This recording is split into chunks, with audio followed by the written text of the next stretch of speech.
19 years later, a black SUV pulled up in front of a mansion on Banana Island, Lagos. Inside that mansion lived a woman worth more money than the entire village she came from had ever seen in one lifetime. Her name was on buildings. Her name was on business magazines. Her name made bank managers stand up straighter. But the woman getting out of that car that morning wasn't going to a boardroom.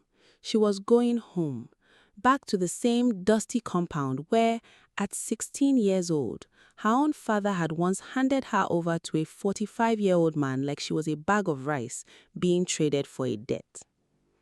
They told her that day that her life was over. They told her that dreams were for girls whose families could afford them. They were wrong. And by the end of this story, you will understand exactly how wrong they were, and what happens to the girl you threw away comes back, not for revenge, but for something far more dangerous to the people who wronged her: the truth. If stories like this move you, stories of pain, silence, and a woman who refused to stay broken, make sure you hit that subscribe button right now and turn on the notification bell, because this channel is where these stories live. Now, let's go back to the beginning, back to a compound in Ogun State, and a 16-year-old girl named Adesewa Adebayo who had no idea her entire world was about to end. Adesewa Adebayo was the fourth of 6 children, born in a small town outside Abeokuta, in a compound with cracked walls and a zinc roof that sang like a drum every time the rain fell. Her father, Baba Rotimi, was a mechanic who could fix any engine except the one thing that kept breaking down in his own life: his finances. Her mother, Mama Bisi, sold pepper and tomatoes at the market, waking before the sun to arrange her wares beside women who had done the same thing for 30 years and had nothing to show for it but calloused hands and tired eyes. But Adesewa was different from her siblings, and everyone in that compound knew it, even if they didn't quite understand what they were looking at. She loved numbers, not in the way children love to count to 10 and feel proud of themselves. She loved numbers the way some children love stories. She saw patterns in them. She saw stories in them. At 8 years old, she would sit beside her mother's market stall and, without being asked, tell her mother exactly how much profit she'd made that day, faster than her mother could work it out with a pen and paper. "This one," the women at the market would say, laughing, shaking their heads, "this one will marry a bank." They said it as a joke. Nobody in that market, least of all Adesewa herself, understood that the joke would one day become an entirely different kind of truth. By the time she was 12, Adesewa was helping her mother track debts, calculate interest on the small loans neighbors would ask for, and even predicting which week's pepper prices would rise before the market women themselves noticed the trend. Her teacher at the local secondary school, a stern but kind woman named Mrs. Fashina, pulled her mother aside one afternoon. "This girl," Mrs. Fashina said, "is not like the others. If you can keep her in school, if you can just keep her in school, I promise you, this compound will not recognize itself in 10 years. Mama Bisi nodded and smiled and said God will provide. But God, it seemed, had a complicated relationship with Baba Rotimi's finances. Here's what nobody tells you about poverty. It doesn't announce itself with a single dramatic event. It creeps. It arrives in small humiliations: a landlord's raised voice, a hospital bill you cannot pay, a school fee notice pinned to a shirt that a child is too ashamed to bring home. And by the time Adesewa turned 16, those humiliations had piled so high in Baba Rotimi's chest that he had started making decisions no father should ever have to make. Baba Rotimi owed money, a lot of it. Not to a bank. Banks at least have paperwork and patience. He owed money to a man named Chief Bankole, a wealthy trader who had helped him 3 years earlier when the family's roof collapsed during a storm and 2 of Adesewa's siblings needed emergency treatment for typhoid. That help came with interest that grew every month like a weed nobody was cutting back. And then, on a Tuesday evening that Adesewa would remember for the rest of her life, Chief Bankole came to visit, not to collect money, but with something he called a solution. Before you find out exactly what happened in that room, let me ask you something. If you've ever felt like your family's problems became your problem to solve, even when you were the child, even when you had no say, type "I understand" in the comments below. And if this story is already pulling at something in you, subscribe now, because what happens to Adesewa next will break your heart before it rebuilds it. Adesewa Adebayo was called into the parlor that evening, still in her school uniform, her books still balanced under one arm. She thought at first that she was being asked to serve drinks to the visitor, a role she'd played 100 times before for her father's business associates. Chief Bankole was a large man, 60 years old, dressed in expensive agbada with rings on 3 of his fingers. Beside him sat a quieter man, not Chief Bankole himself, as some versions of stories like this go, but a business associate of his named Alhaji Musa Danladi. 45 years old, a textile merchant with contracts across 3 states, 3 grown children from a wife who had passed 2 years earlier, and, as Chief Bankole would explain, a very generous nature when it came to families in difficulty. Adesewa stood in the doorway holding her books and understood within about 90 seconds exactly kind of meeting she had walked into. "Adesewa," her father said, not looking at her, looking instead at his own hands, "come and greet our visitors." She greeted them. Her voice, she would later say, sounded like it belonged to someone else. What followed was not a conversation. It was a negotiation conducted entirely in the language adults use when they want to avoid saying an ugly thing plainly. Words like arrangement, words like taking care of, words like a good life, better than anything we could give her here. Alhaji Danladi barely spoke. He simply watched her the way a man inspects an item he is already fairly certain he wants to purchase. Adesewa's mother did not look up once during the entire meeting. Adesewa noticed that. She noticed the way her hands gripped the edge of her wrapper, twisting the fabric into a tight knot, like you twist something when you are trying very hard not to scream. That night, Adesewa sat with her mother in the small room they shared with 2 of her younger sisters, and her mother finally spoke, her voice barely above a whisper. "Your father owes that man everything, Adesewa, everything. If this does not happen, they will take the house. They will take your father to prison. Your brothers and sisters will have nowhere to sleep." A pause. "I am sorry. I am so sorry. But you are the strong one. God gave you a strong head. He will not abandon you." Adesewa did not cry that night, although she desperately wanted to.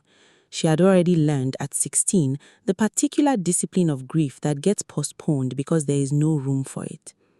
Instead, she lay awake doing what she always did when the world felt unbearable. She did math in her head. She calculated her father's debt. She calculated the interest rate Chief Bankole was almost certainly charging. She calculated with a kind of cold clarity that surprised even her exactly how her family had ended up here. Not through fate, not through God's will, but through a series of financial decisions that nobody in her family had ever been taught how to make. If only somebody understood money, she thought, this wouldn't have happened. She did not yet know that thought would become the axis her entire future would spin around. 16 weeks later, in a small ceremony attended by immediate family only, Adesewa Adebayo became the second and much younger wife of Alhaji Musa Danladi. She left behind her school uniform, folded neatly in a drawer she would never open again. She left behind Mrs. Fashina, who cried when she heard the news and tried unsuccessfully to intervene. She left behind the market stall, the pepe, the numbers she used to whisper to her mother under her breath. She did not leave behind her mind, and that, as you're about to see, was the one thing nobody could ever take from her. Before we continue, I want to say something important. This video does not shy away from difficult topics because these things happen quietly in far too many homes, even today. If you believe every girl deserves the chance to become who she was meant to be, let me know by liking this video and subscribing to the channel. It helps this story and stories like it reach the people who need to hear them. Now, let's go back to the beginning. back to a compound in Ogun State, and a 16-year-old girl named Adesewa Adebayo who had no idea her entire world was about to end. Alhaji Danladi's house in Kano was large, cold, and quiet in the particular way that wealth without warmth is quiet. Adesewa was given a room of her own, larger than the room she'd shared with her sisters her whole life, and a house help named Hawa, who was instructed to see to her needs. Her husband was not a cruel man in the way storybooks often paint such men. No shouting, no violence, but he was distant, set in the routines of a man twice her age who had built an entire life before she'd finished being a child. And he made it clear, gently but firmly, that her role in his household was not to think, but to be present, to manage the house, to eventually, when the time came, bear children. Her opinions on his business, on anything beyond the walls of that compound, were neither sought nor welcomed. For the first few months, Adesewa did what was expected of her. She learned the rhythms of the house. She learned to defer, to stay quiet during his business meetings, to disappear into the background the way the furniture did. But Adesewa had never, not once in her life, been able to turn her mind off. And one afternoon, while dusting the shelves in her husband's study, a room she was rarely permitted to linger in, she noticed something that changed the entire trajectory of her life. Ledgers, dozens of them, business ledgers, import-export records, correspondence with textile suppliers in Kano, Lagos, and even overseas. Numbers everywhere. Numbers she understood instinctively, the way other people understand a native language. She stood in that study for nearly 20 minutes, completely still, reading page after page of her husband's business dealings, and for the first time since the night Chief Bankole walked into her father's parlor, she felt something other than grief. She felt interested. From that day forward, Adesewa began a secret education that would take nearly 2 decades to fully bear fruit. She started small. She would find reasons to be in the study, dusting, tidying, and she would read contracts, shipping manifests, profit and loss statements. When Hawa, the house help, noticed her interest, Adesewa swore her to secrecy, and the two women formed an unlikely alliance. Hawa would keep watch while Adesewa read, in exchange for Adesewa quietly teaching Hawa, who had never learned to read fluently, her letters and numbers in return. When her husband eventually noticed a small radio in her room, Adesewa explained she liked the Hausa service for company during the long days. What he didn't know was that she'd also found the English language business news broadcasts, and she listened to them obsessively.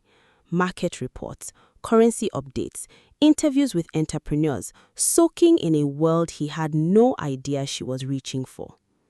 She began, slowly, cautiously, asking her husband questions about his business, framed always as the curiosity of a dutiful wife wanting to understand her husband's world, never as a woman with ambitions of her own. Why did that shipment cost so much, sir? Why do you sell to that buyer at a lower price? Alhaji Danladi, flattered by what he assumed was simple wifely interest, began, without realizing it, teaching her, explaining margins, explaining supplier relationships, explaining unwittingly the entire architecture of how a business survives and grows.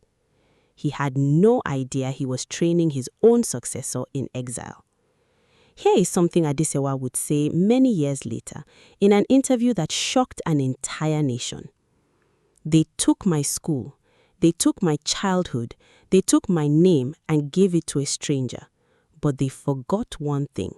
They forgot that a mind, once it learns to hunger for knowledge, cannot be starved back into silence. If that line just gave you chills, you are not alone, and this is exactly the kind of story this channel exists to tell. Subscribe now if you haven't already, because the next part of Adesewa's journey is where everything begins to change.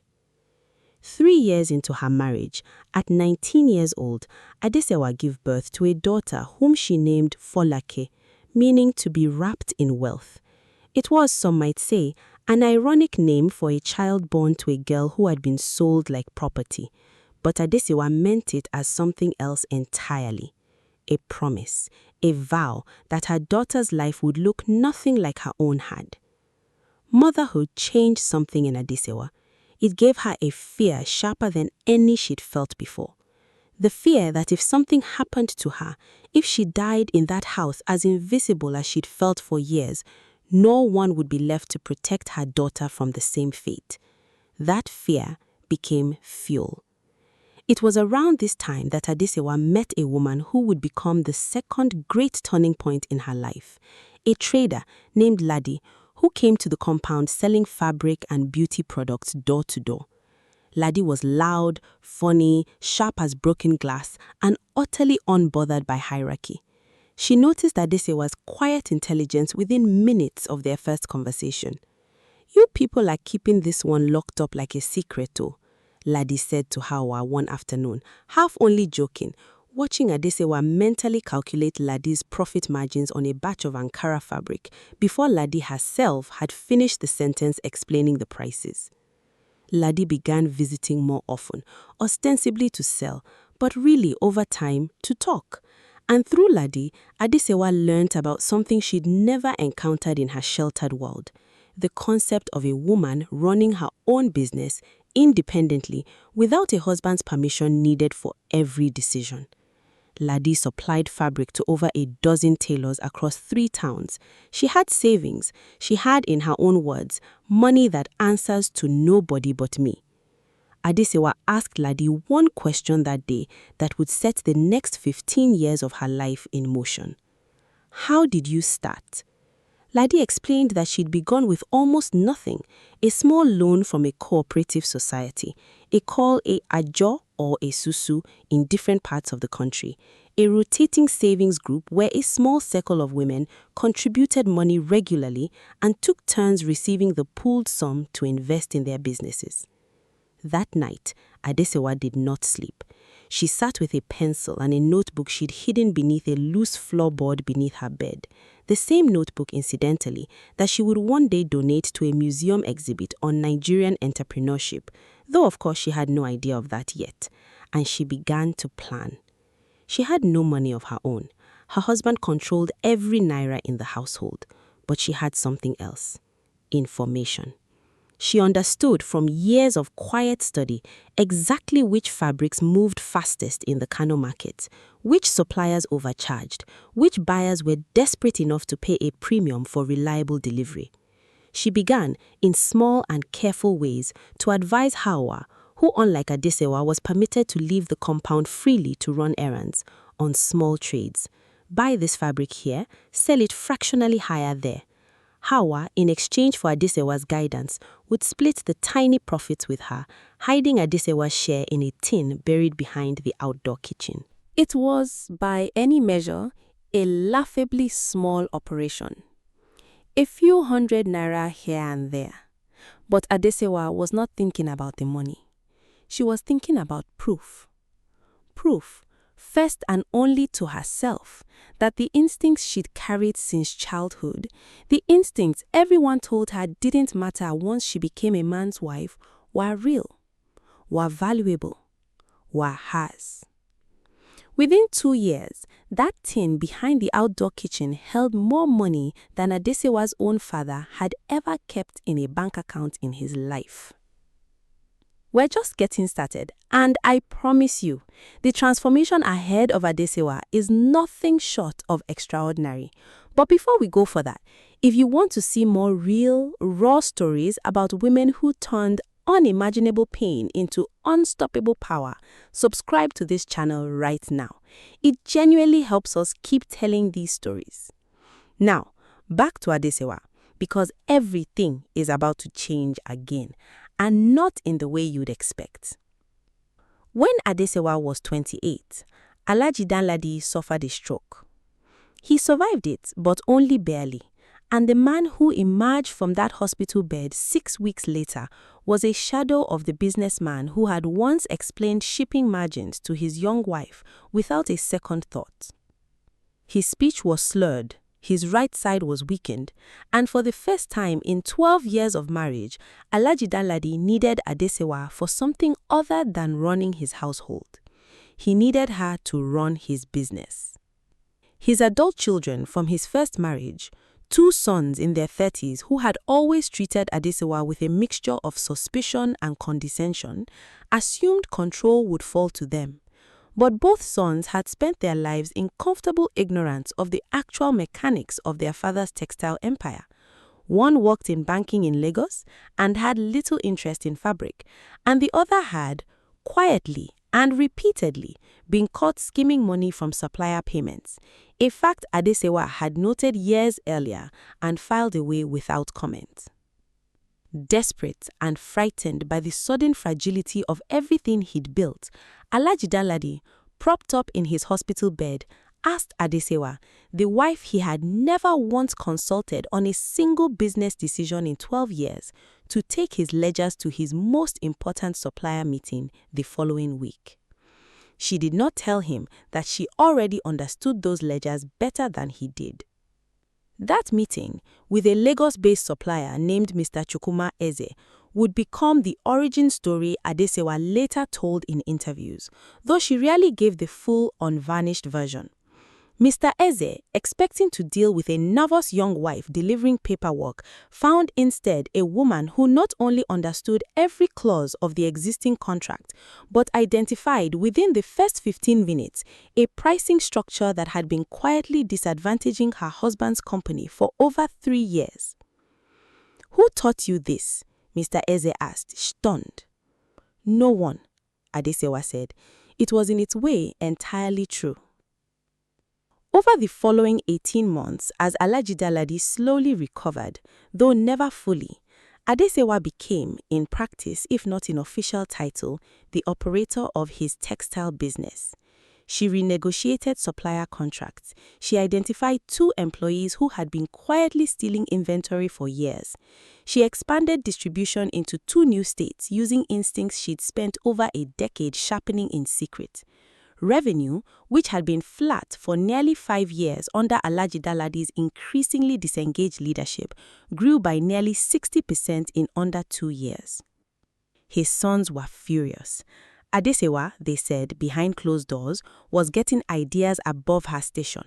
But Alhaji Danladi, watching a business he'd feared losing not only survive but thrive, made a decision that would alter everything.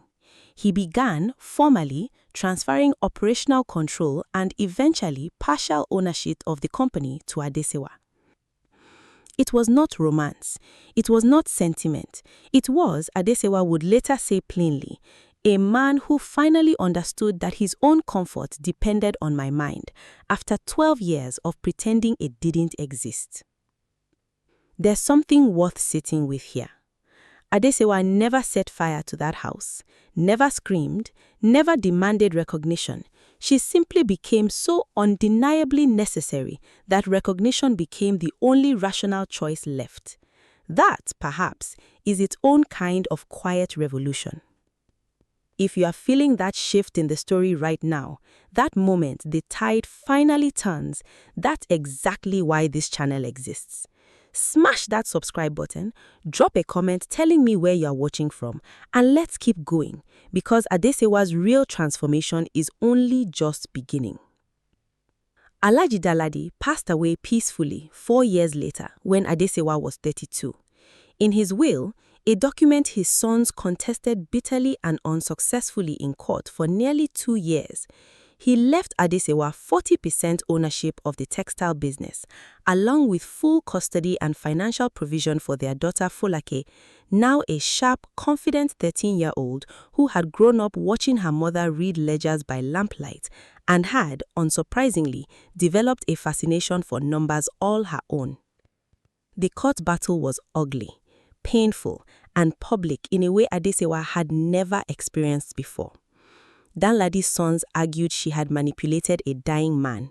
They argued a woman half his age with no formal business education couldn't possibly have built the business growth she claimed credit for. They dragged her 16-year-old self into courtrooms, painting her as calculating, as though a girl handed to a stranger in a parlor negotiation had somehow orchestrated her own exploitation for future gain. Adesewa sat through every hearing with her spine straight and her face unreadable, and when she finally testified, she brought with her something the sons hadn't anticipated: 18 years of meticulously kept notebooks. Every ledger she'd studied, every trade she'd guided Hawa through, every contract she renegotiated, with her handwritten notes in the margins predating her husband's stroke by years. Proof, undeniable and exhaustive, that her business mind hadn't appeared conveniently after a man's death. It had been there, sharpening itself in silence, since she was a teenage bride with nothing but a hidden notebook and a debt of hunger for something to understand. She won. With her settlement and her share of the business, Adesewa made a decision that surprised almost everyone who thought they understood her. She sold her stake in the textile company entirely, not out of spite, but out of clarity. Textiles had been her husband's dream, forced into her hands by circumstance. She wanted to build something that was entirely, unmistakably her own. She moved to Lagos with Fulake, and using her settlement as seed capital, she founded a small financial consultancy aimed at an audience nobody else in the industry was paying attention to: market women, traders, the ladies of the world, women running real, profitable businesses with no access to formal banking relationships, no protection from predatory money lenders like the one who had once sat in her father's parlor and altered the course of her entire life. She called the company Sewa Capital. It began small: a single office, 3 employees, a handful of clients who'd heard about the woman who understands numbers like a market woman but talks like a banker. But Adesewa brought something to that business that no MBA could replicate. She understood, from the inside, exactly what it felt like to be underestimated, undereducated by circumstance rather than ability, and hungry for a chance nobody thought to offer. She built products, microloans, savings tools, financial literacy programs specifically designed for women who had been shut out of every traditional financial institution in the country. Within 5 years, Sewa Capital had expanded into microfinance banking across 4 states. Within 8, it had attracted international investment and partnerships with development organizations working across West Africa.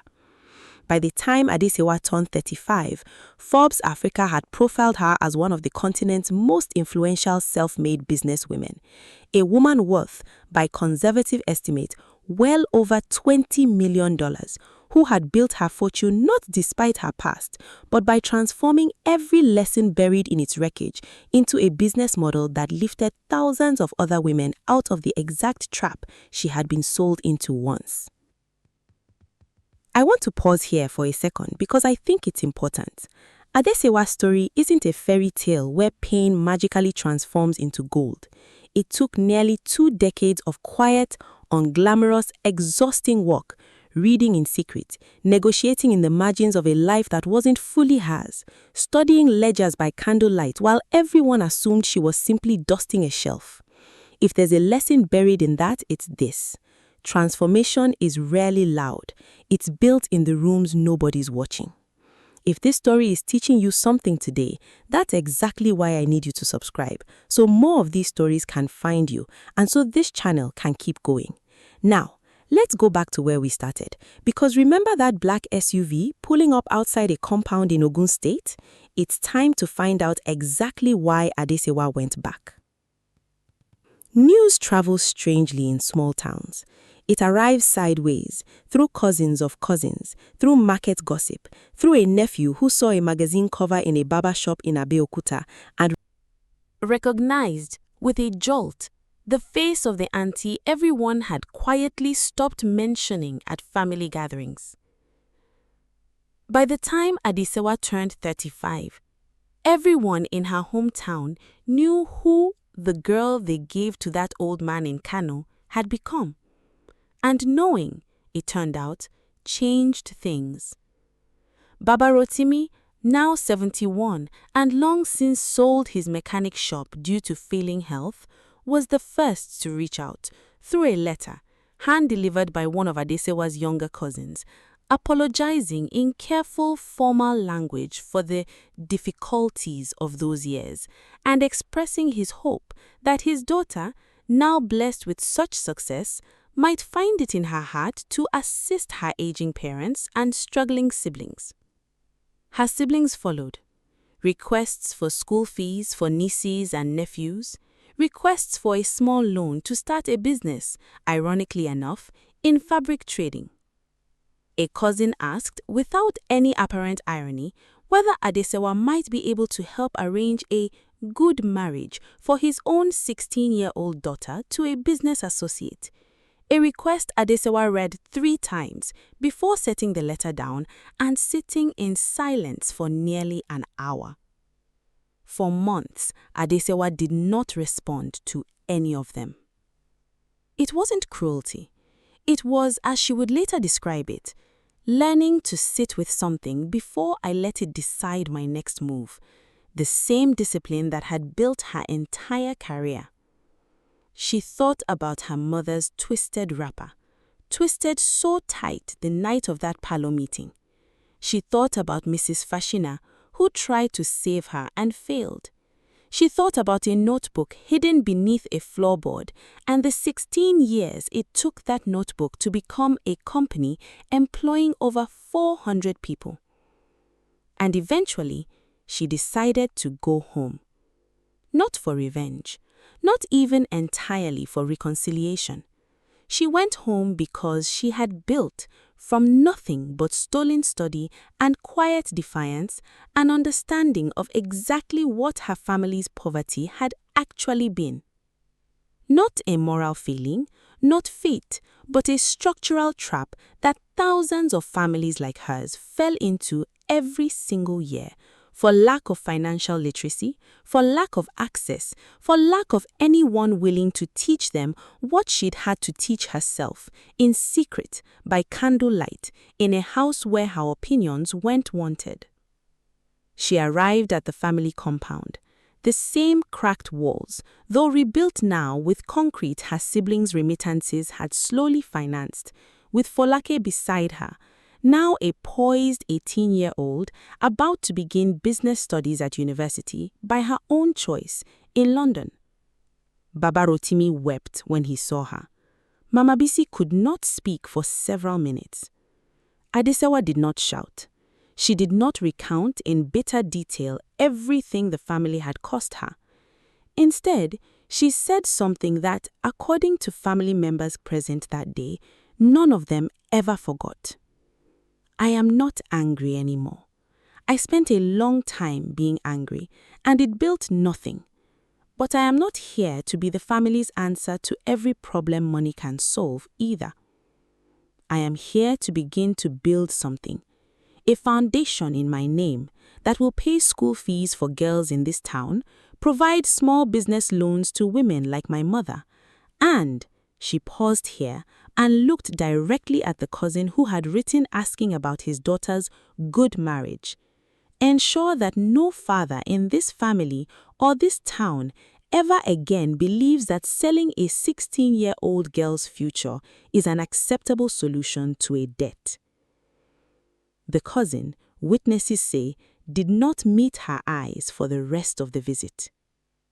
The Adesewa Foundation for Girls, established that year, has since funded secondary and university education for over 1,100 girls across 3 states, provided microloans to over 6,000 women entrepreneurs, and, perhaps most significantly, funded legal aid programs specifically supporting girls and families fighting to prevent underage marriages before they happen. If this story has moved you even a fraction of how much it moved me while researching it, please subscribe to this channel, hit like, and share it with someone who needs to hear that it's never too late for a story to change direction. We have just a little more of Adesewa's journey left, and I promise the ending is worth staying for. Today, Adesewa Adebayo, She reclaimed her birth name legally the year the foundation was established, sits on the boards of 3 financial institutions across West Africa. She has spoken at global summits on women's economic empowerment. Her daughter, Folake, now finishing her degree, has already begun working part-time at Sewa Capital, learning, as her mother once did, from the ground up. Though under circumstances no child of hers will ever have to survive the way Adesewa survived her own. She still keeps that original notebook, not in a drawer, not hidden beneath a floorboard, but framed in the reception area of Sewa Capital's Lagos headquarters, alongside a single handwritten line on the wall beside it, one she wrote as a 16-year-old girl in a house that was never meant to be a school but became one anyway. Nobody can lock away a mind that refuses to stop learning. When journalists ask Adesewa what she would say to the frightened 16-year-old girl standing in that parlor doorway all those years ago, holding her school books, watching her future be negotiated by adults who claimed to love her, she has given, over the years, many answers. But the one she returns to most often is this.